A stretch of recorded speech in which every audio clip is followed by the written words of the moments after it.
Hello SSS members and pensioners, it's me Angel again. Welcome sa aking YouTube channel.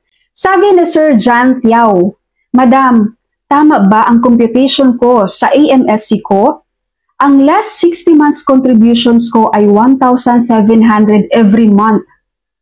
1,700 times 60 divided by 60 is equals to 1,700. Tama ba na 1,700 ang AMSC ko? Kasi kung ito lang ang AMSC ko, maliit lang ang pensyon ko. 240 lahat ang contributions ko. Alright, Sir John, mali po ito sir, mali itong computation mo. Dahil itong 1,700 ay contributions mo po ito monthly, hindi siya monthly salary credit. Okay, so mali po ito sir. Kaya naman sa ating mga SSS members and pensioners dyan, sa video na ito, tuturuan ko po kayo guys paano natin kukunin ang ating average monthly salary credit na kung saan isa po ito sa gagamitin natin para sa pagkuha ng ating monthly pension computation with SSS. Bago po natin makuha ang ating average monthly salary credit, kailangan makuha muna natin ang ating monthly salary credit. So magkaiba po ang monthly salary credit at average monthly salary credit guys ha.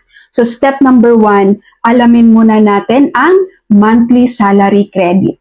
Paano natin malalaman or makukuha ang ating monthly salary credit with SSS? Unang gawin nyo guys, buksan nyo ang SSS contributions table. Pwede nyo po yung i-search sa Google. Nasa website mismo yan ni SSS. So makikita nyo dito sa screen, ito po yung SSS contributions table. Halimbawa po, ang iyong monthly contributions with SSS ay 3,000 pesos. Ito. Alamin natin magkano ang monthly salary credit ng 3,000 pesos na yan. Andito lang din siya guys. Nakikita nyo yan sa table. Nandito ang monthly salary credit. Dito nyo makukuha ang iyong monthly salary credit katumbas doon sa amount na kinukontribute nyo monthly with SSS. Kapag ang iyong contributions with SSS ay 3,000 pesos monthly, ang katumbas ng kanyang monthly salary credit ito, 20,000 pesos. Okay? Again po, lahat ng kung magkano man ang iyong monthly contributions with SSS, lalo na dun sa mga voluntary member na paiba-iba ng contributions monthly. So, ibig sabihin, mag-iba-iba din ang iyong monthly salary credit. Nandito po ang inyong regular contributions with SSS, yan. At bawat amount na yan, guys, andito yung katumbas niya ng kanyang monthly salary credit. Dito nyo yan kukunin. Kagaya nitong 3,000 na in-example ko, ang kanyang monthly salary credit ay 20,000 pesos. Ngayon, bibigyan natin to ng example exercise. Kapag ang iyong monthly contributions ay 3,000 pesos, ang katumbas ng monthly salary credit ng 3,000 ay 20,000 pesos. Ngayon, paano natin kukunin ang average monthly salary credit nito? Diba ito yung formula sa pagkuha ng average monthly salary credit. Meron dito si formula number 1 at formula number 2. Halimbawa, dito tayo kay formula number 1 na kung saan lahat ng iyong monthly salary credit for the last 60 months na contributions mo with SSS ay i-add natin lahat yon.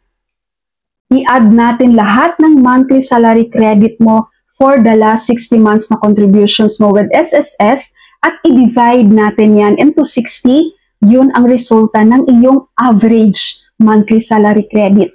Let's say, ipagpalagay lang po natin ng iyong monthly contributions with SSS for the last 60 months ay consistent ka sa 3,000 pesos, hindi bumababa. So, ibig sabihin, ang iyong monthly salary credit ay hindi rin nag-iiba monthly. Naging consistent din siya for the 60 months for the last 60 months, which is 20,000 pesos monthly. So, ang sabi, i-add daw lahat ng monthly salary credit mo for the last 60 months.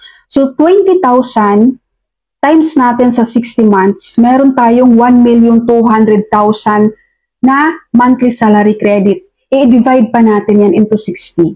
So, 1,200,000 divided by 60, equals 20,000. Ibig sabihin po, ang iyong average monthly salary credit ay 20,000 pesos. Nagigets nyo? Ngayon guys, syempre diba, for the last 60 months or 5 years, hindi naman tayo naging consistent monthly sa contributions natin. May iba kasi na nalipat ng trabaho, bumaba ang contributions. May iba namang voluntary na kung ano lang ang kaya sa budget nila ng buwan na yan, yun lang ang babayaran nila. So, ibig sabihin, mag-iba-iba din ang iyong monthly salary credit.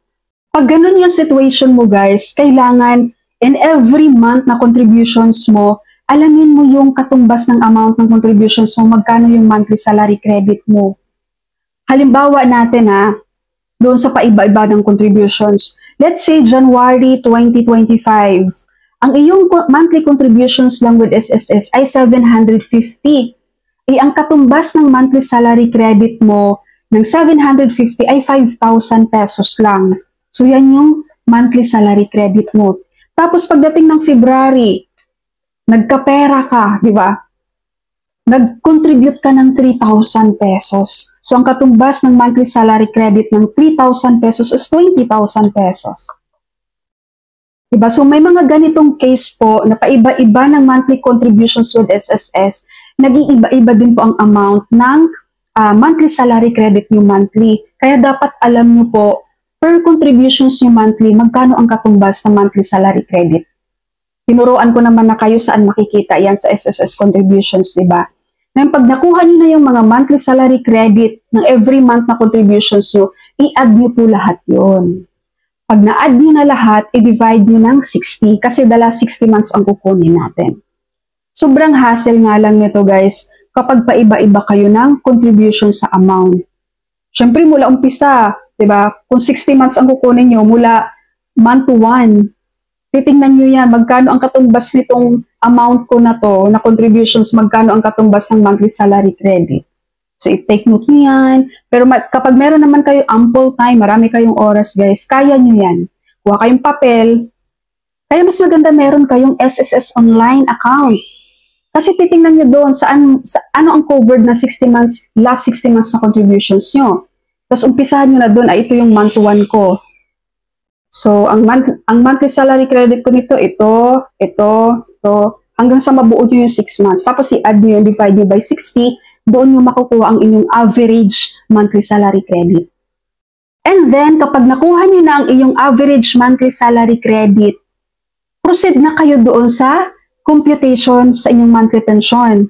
Ito yung formula, diba? 3 formula yon kung saan ilalagay nyo dito ang inyong AMSC, tsaka CYS. Yan. So, doon naman sa CYS, guys, actually, na-explain ko na to. CYS or Credited Years of Service ang meaning yan, ha? Na-explain ko naman na to doon sa kabilang video ko, guys. Pero explain ko na rin dito sa mga hindi pa nakapanood. Ang formula ng CYS, para makuha mo yan, may 3 formula kasi dito. Formula A, B, and C. I-add mo lang lahat ng makukuha mong CYS dyan. CYS equals A plus B plus C. Itong formula letter A sa CYS, para po ito sa mga member bago mag-1985. Halimbawa, si member, naging member siya ni SSS ng 1972. So, 1985 minus 1972 is 13. Yan yung CYS niya sa letter A. 13. Okay? Ito naman sa letter B, dapat meron tayong 6 months contribution for every calendar year. Example, 1985, meron kang hindi bababa sa 6 months na contributions. Okay, sa buong 1985 na taon, meron kang hindi bababa sa 6 months contributions. Per year, meron ka ng consider na 1 CYS. Tapos, 1986, ganun din. Meron kang hindi bababa sa 6 months ng contributions, so another 1 CYS yan. Let's say, hanggang 2001, 1985 to 2001, na kumpleto mo yan. Na yearly, meron kang hindi bababa sa 6 months na contributions. So, ibig sabihin, that is 17. Diba? 1985 to 2001. Meron kang 17 CYS. Ito naman sa formula letter C, every 12 months, may 1 CYS ka. Every 12 months. Kung dito sa letter B, guys, per year na dapat meron kang hindi bababa sa 6 months contributions, no? Dito naman sa letter C, Basta in every 12 months mo, meron kang 1 CYS. Naka 12 months ka contributions with SSS, 1 CYS na yon. Tapos, naka 12 months ka ulit, another 1 CYS yon. So, let's say for example guys, yung 11 years na yan, kompleto mo. So, meron kang 11 CYS sa letter C. So, dahil i-add natin itong tatlo, letter A, meron kang 13 CYS, B, meron kang 17 CYS, C, meron kang 11 CYS. So, ang total ng magiging CYS mo is 41. Okay, so nagets niyo yung pagkuha ng CYS, guys. So, ibig sabihin, itong 41, itong gagamitin mo dito sa mga formula para sa pagkuha ng ating monthly pension with SSS. Alright, SSS members and pensioners, kapag titingnan nyo guys ang SSS contributions table, sundin nyo yung sinabi ko sa inyo na i-search nyo lang yan sa Google, lalabas naman yan. Tapos makikita nyo dun yung katumbas ng inyong monthly salary credit. Kayang-kaya nyong kumputin ang inyong average monthly salary credit, ang inyong AMSC. Lalo na kapag consistent lang yung monthly contributions mo sa amount na guys, di ka pa iba-iba. Ang bilis lang i-compute niyan. Alright po, SSS members and pensioners, that's all for my video for today. Please share this video guys para marami pong makaalam. Thank you so much for watching everyone. God bless you all.